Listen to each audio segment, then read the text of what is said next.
అందరు వైర్రు ఎన్నుకోండి నడిచినాము అన్నిట్లా ఆయనతోటి కలిసి పని చేసినాము. ఇక అట్లా ఆ తెలంగాణ పార్టీ పుట్టినప్పుడు ఆ జెండా పట్టుకున్నప్పుడు అందరు నవ్వినప్పుడు ఆ కాలంలో మేము కరీంనగర్లో ఆఫీస్ పెట్టినాం, మా ఇంటి మీద జెండా పెట్టుకున్నాం, మా కారు మీద జెండా పెట్టుకున్నాం. ఎవరు నవ్వినా కానీ మా బాబాయే ముఖ్యం అనుకున్నాం, తెలంగాణ ముఖ్యం అనుకున్నాం.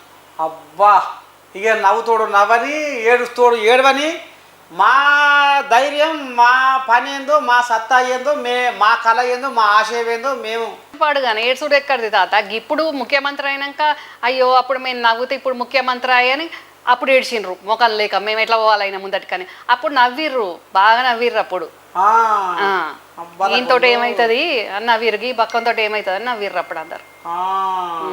ముఖ్యమంత్రి అయినాక మరి చుట్టుపక్కల ఏమంటారు ఏమంటారు ఇక ఏడ నల్లమొక్కలు అయిపోయినాయి కదా అందరికి.